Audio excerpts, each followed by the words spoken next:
Halo pemirsa, kembali berjumpa dalam program VOA Global Report bersama saya Randy Wijaksana dari New York City. Percobaan pembunuhan terhadap capres Partai Republik Donald Trump kembali terjadi dan berhasil digagalkan.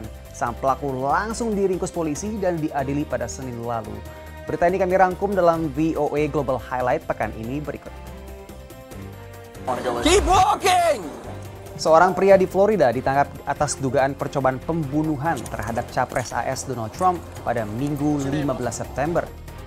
Di pengadilan federal pada Senin 16 September kemarin, pria atas nama Ryan Ruth didakwa pasal pidana terkait senjata. Penyidik sebut tersangka sembunyikan senapan laras panjang di rerumputan lokasi Donald Trump bermain golf. Kamera pengawas menangkap detik-detik ledakan pager di Beirut, Lebanon pada Selasa lalu. Sedikitnya 12 orang tewas dan ratusan anggota bersenjata Hezbollah terluka serius akibat ledakan tiba-tiba dari pager mereka. Israel menolak berkomentar atas peristiwa ini, sementara Amerika Serikat telah umumkan tak terkait dengan ini.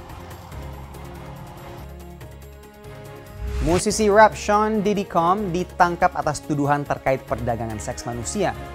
Di pengadilan New York pada Selasa lalu, Sean Diddy Combs menyatakan dirinya tak bersalah atas tuduhan ini.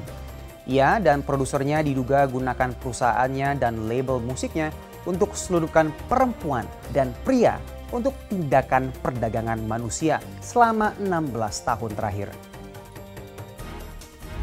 DPR negara Georgia setujui aturan baru yang menyorot hak kelompok minoritas LGBT. Hukum tersebut melarang acara terkait, menampilkan bendera LGBT, dan sensor ketat terhadap film dan buku. Aturan ini mengundang protes dan dianggap akan makin mempersulit Georgia untuk bergabung di Uni Eropa. Seorang petani di Rusia, Alexander Chusov, pecahkan rekor labu kuning terbesar di Rusia, yakni seberat 817 kg, hampir setara berat rata-rata seekor banteng. Rekor sebelumnya adalah labu seberat 771 kg. Kompetisi ini bagian dari festival musim gugur tahunan di Rusia. Demikian tadi Global Highlight, pemirsa. Kita masuk ke berita ekonomi di segmen ini, yakni Bank Sentral Amerika Serikat atau Federal Reserve yang akhirnya menurunkan suku bunga acuan pertama kalinya. Suku bunga diubah sejak Juli 2023. Perubahan suku bunga terjadi di saat beragam indikator ekonomi mengisyaratkan iklim usaha dengan suku bunga tinggi mencekik dunia usaha dan konsumen. Pertemuan Bank Sentral Amerika Serikat atau Federal Reserve berakhir dengan penurunan suku bunga acuan lebih besar dari perkiraan sebagian analis, yaitu sebesar 0,5% alias 50 basis poin. This decision reflects our growing confidence that with an appropriate recalibration of our policy stance, strength in the labor market can be maintained in a context of moderate growth and inflation moving sustainably down to 2%. Mengenai langkah selanjutnya, Kepala The Fed mengatakan tetap akan mengacu pada data seputar inflasi dan ketenagakerjaan. We know that it is time to recalibrate our policy to something that is more appropriate given the progress on inflation and on employment moving to a more sustainable level. So the balance of risks are now even. And this is the beginning of that process. I mentioned the direction of which is toward a sense of neutral. Ini adalah penurunan suku bunga pertama sejak awal pandemi COVID pada 2020.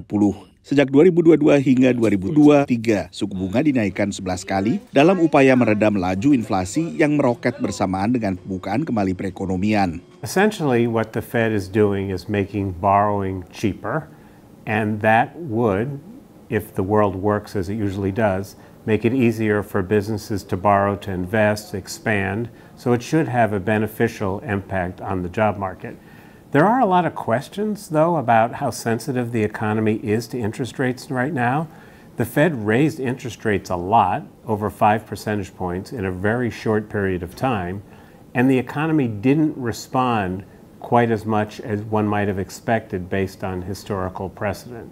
Tak hanya dunia usaha, konsumen secara umum juga ikut terdampak. A lot of consumers, unfortunately, are faced with using their credit cards to finance their household spend with this increased inflation. And so you've got this really high acceleration of credit card balances, delinquencies are up, interest rates for credit card balances have kind of gone from 16 to 20% in the last few years. And so that would give immediate relief. It doesn't have a huge impact on things like mortgages, where most of those are long-term for most people with mortgages already. For younger folks, for people looking for their new home, their first homes, mortgages are already kind of baking in some cuts. In the last 30 days, the 30-year fixed mortgage rate average has decreased from roughly 7.3 to 6.3. Selanjutnya, The Fed akan bertemu 2 kali lagi sebelum akhir tahun 2024, yaitu pada November lalu Desember. Pertemuan berikutnya pada November akan berlangsung 6 hingga 7 November, sehari setelah Pilpres AS. Dari Washington DC, saya Nova Purwadi dan tim VOA. Pemirsa, Global Report harus jeda sejenak. Di segmen berikutnya akan ada Arya Budianto dari Washington DC. Ana akan ada berita apa nanti? Silakan. Ya, Randy dan pemirsa, sehabis ini saya ajak Anda ke satu pabrik tempe di Bogor yang mengekspor ke sejumlah negara termasuk Amerika Serikat. Stay tune di VOA Global Report.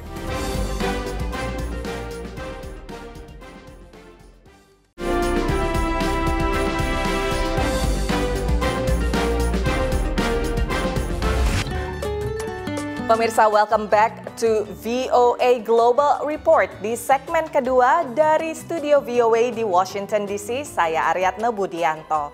Amerika ternyata sedang dilanda mental tempe, tapi bukan dalam arti yang buruk ya, melainkan justru semakin populer sejalan berkembangnya budaya diet nabati, vegetarian, dan juga vegan di Amerika Serikat. Juga keingintahuan warga untuk mencoba kuliner global. Belum lama ini VOA berkunjung ke Azaki Food International di Bogor yang menyediakan tempe khas Indonesia ke Amerika Serikat. Nah, uniknya tempe ekspor ke Amerika ini memakai kedelai hasil para petani Amerika. Jadi dari Amerika ke Indonesia ke Amerika lagi. Kita simak di segmen Hellopreneur berikut ini.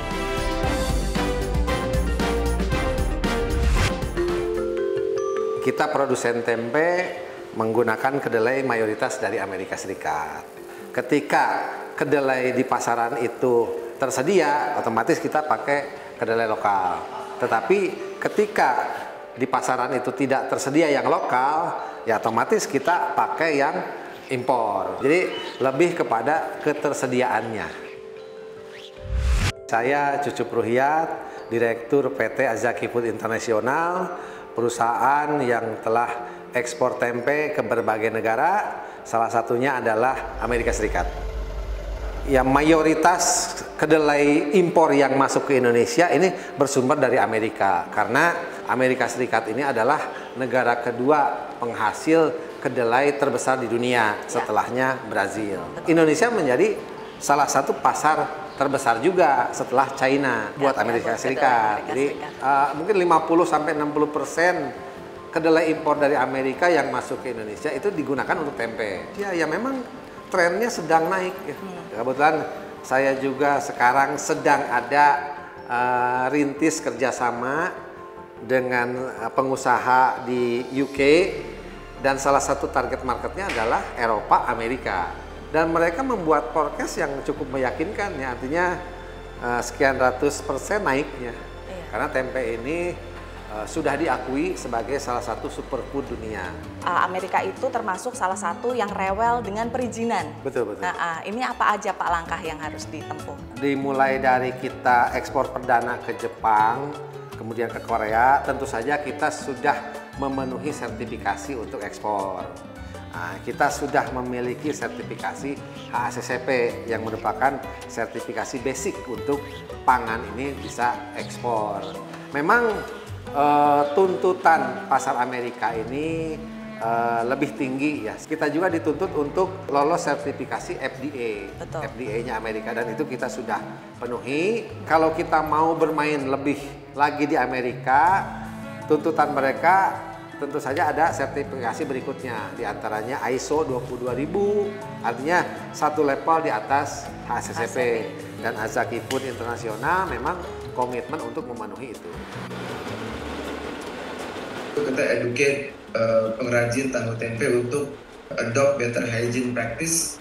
Misalnya jangan menggunakan drum bekas untuk merebus kedelai. Yuk gunakan drum stainless steel. Jangan menggunakan injak kaki untuk mengupas kulit kedelai. Gunakan mesin, gitu ya. Kami tidak terlalu fokus di awal untuk ke marketing side. Karena kalau kita mau fokus ke marketing, kalau mereka belum beres produksinya ya percuma gitu kan. Dan Azzaki inilah yang muncul sebagai champion di mana mereka sangat serius untuk berbenah gitu. Sehingga kita lebih arahkan Azzaki untuk misalnya ke branding, marketing, packaging gitu. Lalu mereka boleh ikut pameran, ekspor ke luar negeri. Nah, ini adalah ruang produksi kering pemirsa di mana kedelai yang sudah matang ditiriskan lalu juga dipak. Nah, setiap bulannya PT Azzaki Food International memproduksi sekitar 60 ton tempe yang 70% diantaranya disalurkan ke Jepang, sementara sisanya diekspor ke berbagai negara seperti Korea, Taiwan, dan juga tentunya Amerika Serikat. Dan yang menarik adalah orang-orang Amerika sendiri menginginkan tempe dari Indonesia sebagai negara asal. We had gado-gado, soto rawon, we had tempe mendoan. I loved it. It's got that nutty flavor. It's not like tofu that is mushy. It's got a firmness, and it's been available here in the United States for quite a while. The Indonesian is more flavorful. I think that there's more of the whole soybean or pieces of the soybean. It's just got a much nuttier flavor. You don't need to add anything. Kayak kemarin itu kita ada acara di Library of Congress. Saya bikin nasi dengan orek tempe gitu. Mereka suka banget gitu loh. Kalau saya bilang itu kan menu kampung ya, maksudnya menu tradisional gitu kan. Tapi ternyata responnya positif. Nah, ini ada mesin metal detektor untuk mendeteksi kandungan logam yang memang tidak diperbolehkan ada pada tempe ini. Kandungan logam itu dari mana kira-kira? Sebenarnya bukan dari kedelainya, tetapi dari mulai proses awal sampai dengan proses berikutnya dikhawatirkan ada benda-benda asing yang berbentuk logam itu masuk ke dalam. Contoh misalkan saat pencucian masuk ke sini. Oh, oke. Ini satu bungkus berapa gram, Pak? 450. Itu sudah ketentuan dari misalnya negara importirnya? Ya. Oh, dari gitu. bayarnya meminta seperti itu. Oke. Jadi untuk masing-masing negara mereka punya permintaan yang sendiri-sendiri. berbeda-beda. Kita ngikutin permintaan mereka. Ini untuk Jepang minta 450 gram. Oke. Kalau Korea? Korea 200 sama 450 juga. Oke. Kalau untuk Amerika Serikat? 200. Oke. Pak, jadi bagaimana kiatnya Azzaki untuk bersaing gitu atau memposisikan tempe Azzaki di antara pemain tempe lain lah di internasional ini? Ya, jadi posisi Azzaki di sini adalah pada kualitasnya. Tempe paste asli Indonesia. Itu yang kita jual. Ya. Oke. Nah, kalau tempe yang di Amerika itu ambiar. Kalau kita padat. Jadi ini bedanya kalau di tempe ya. Nah, kalau dibelah gitu ya, tetap utuh gitu. Dan itu makanya ini bisa dijadikan berbagai macam masakan lain. Dan Azzaki menjajaki potensi ekspor ke negara lain seperti India, pemirsa, serta mengembangkan produk cepat saji dalam berbagai rasa. Nah, setelah ini kita akan kembali ke Randy di kota New York yang mengantarkan berbagai liputan menarik tentang daur ulang, hanya di VOA Global Report.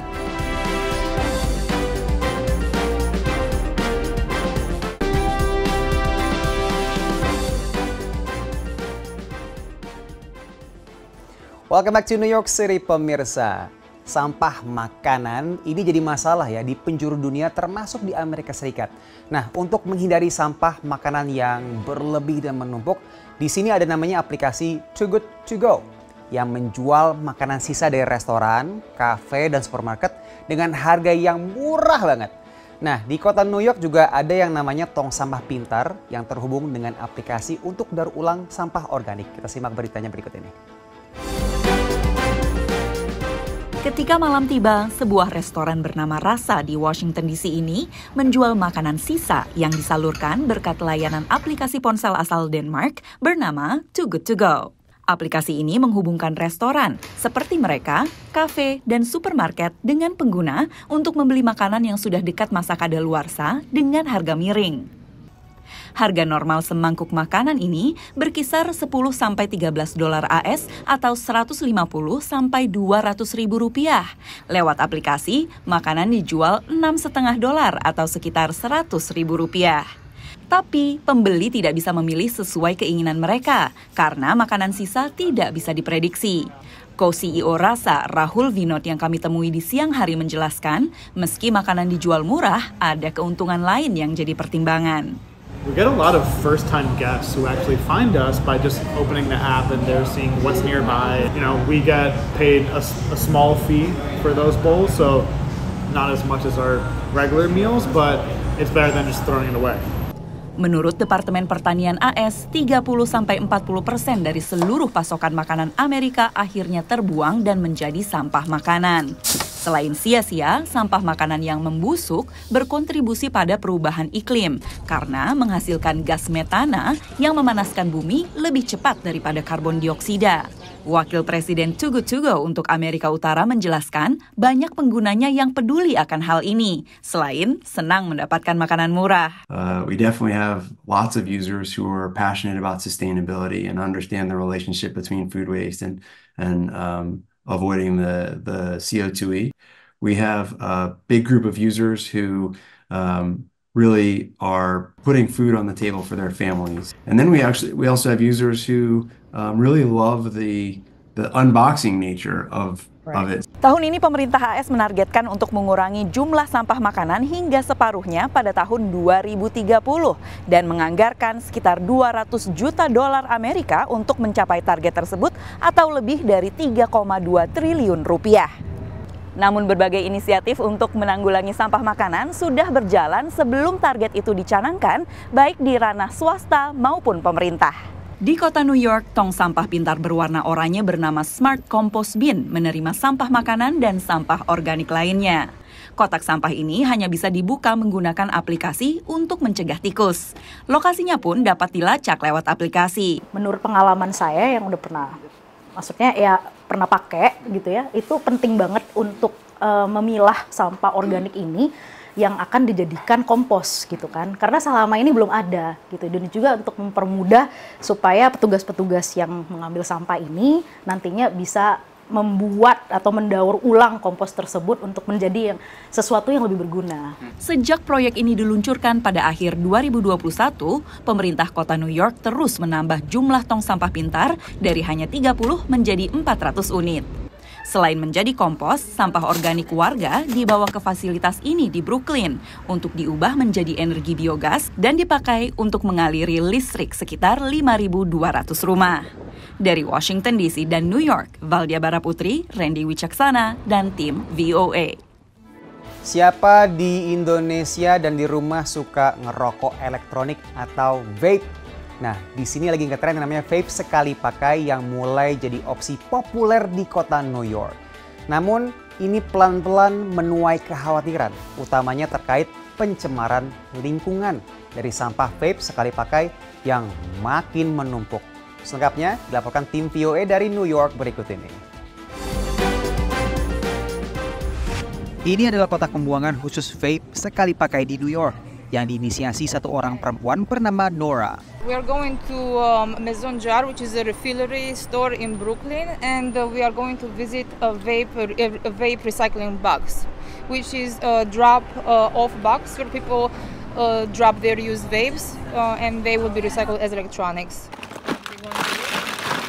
Nora sendiri adalah warga New York yang memang peduli lingkungan dan khawatir akan sampah vape sekali pakai yang dibuang sembarangan di jalanan kota New York. What I do with the vapes, I take them to recycling for electronics. New York City has locations open 1 day a week in every borough where people can take their electronics. Vape sekali pakai ini tergolong jenis rokok baru yang kian populer di kalangan warga New York. Sampah dari vape jenis ini berpotensi timbulkan masalah lingkungan. We're throwing out 4.5 vapes per second in this country. The problem is that these vapes are made of different components, all of which are really hard to recycle or to deal with once they've been thrown out. Mayoritas vape jenis ini mengandung bahan berbahaya seperti baterai litium dan nikotin. Pakar sebut ini berpotensi dampak serius terhadap lingkungan yang tercemar. Nicotine is fundamentally a neurotoxin. What that means is that it's toxic to neurological systems, including our brain and all of the nerves in our body. So when you have these kinds of devices that are tossed on the ground, and then there are rain events, the result is that the e-liquid with the nicotine and the other chemicals leaches out into water and starts to pollute the immediate surrounding environment. Bahkan Asosiasi Peritel Vape baru-baru ini mulai aktif mengampanyekan pelarangan impor produk vape sekali pakai ini. Sefala has several hundred members that are retailers, manufacturers in the vapor space. We recently polled them and took the position against disposable vapes for their impact on the environment. We believe that they are bad for the environment. Namun dilema profit membuat peritel sulit untuk tak menjual produk ini. Unfortunately, many of the members have been forced to remain viable, so they would prefer not to. But yes, they do sell them because if they don't, they will go out of business. Vape dapat dengan mudah ditemukan di toko-toko rokok yang menjamur di kota New York dengan harga yang lebih murah dibanding dengan vape isi ulang, yakni kisaran Rp150.000 hingga Rp300.000. Dari New York, Randy Wicaksana dan tim VOA.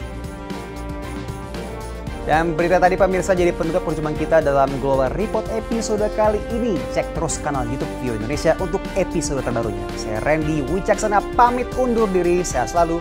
Sampai jumpa.